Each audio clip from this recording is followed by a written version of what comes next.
As a community, we have to acknowledge the potential that we may not be able to play Escape from Tarkov for a period of time due to the invasion on Ukraine. Hello everyone, this is cztl, and it is with a humble and heavy heart that I am delivering you this.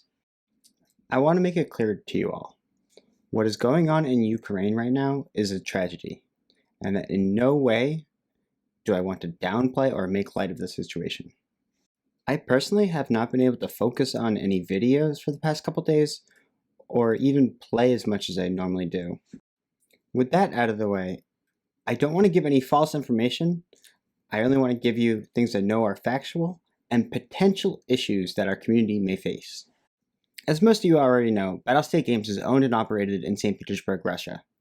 I do not know their view on the conflict, nor do I want to speculate on it. But you need to realize they are in a difficult spot. The Russian government is extremely authoritarian, so the employees of Battlestate Games don't have the ability to exercise free speech like many of us others enjoy.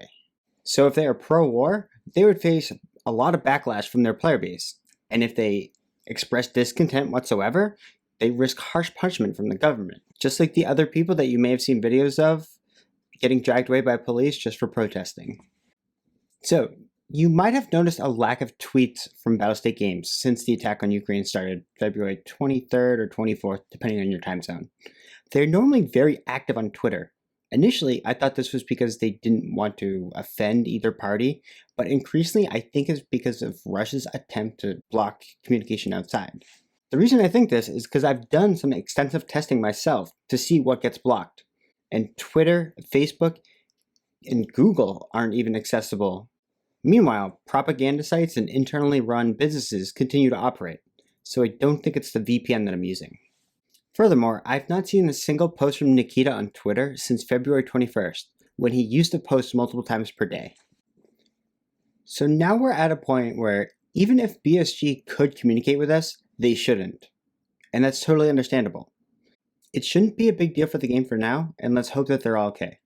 But let's move on to something that may be important for the game. As of the recording of this on February 26th, a couple hours ago, the President of the EU Commission, Ursula von der Leyen, and I'm sorry if I butchered that name, announced that several Russian banks would be removed from the SWIFT system. A brief description of SWIFT: it is a messaging system that allows banks to talk to each other internationally on a standard platform. At first glance, this doesn't seem to be that big of a deal.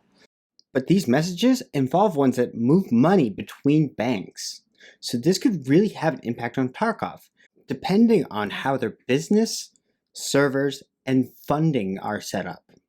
Based off previous communication from Twitter, I do not believe that Battlestate Games owns the server locations and servers themselves that host the game. I believe they use a third-party hosting provider, and that hosting provider needs to be paid. Battlestate Games may have a difficult time paying this hosting provider, even if it's not their own direct bank that got cut off from SWIFT. Their bank may use a different bank to send funds internationally. Based off my experience working in tech, these bills are typically invoiced and due monthly, so they have some time to work it out. I'm not saying this is a fact, but this is one of the issues that they may face in the near term. They also might not be able to sell new copies of their game, and potentially even fund their employees.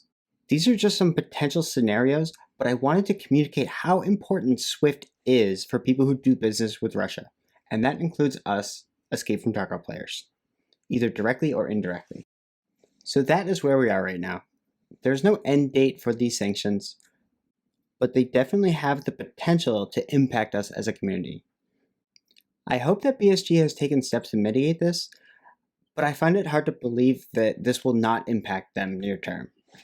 I pray that this conflict gets resolved quickly and peacefully, and that the world can return to normalcy. Until then, I wanted to provide you with this just so that you're not caught off guard, just in case the worst case scenario comes true. I don't fucking know shit! Also, I hope that we can all as a community separate our thoughts on Battlestate Games and the President of Russia, unless there are actual facts provided. So smash the like out of that shit button, subscribe to stay up to date with the latest Tarkov news, tricks, and guides, and other content, and hopefully I will see you in Tarkov. cztl out.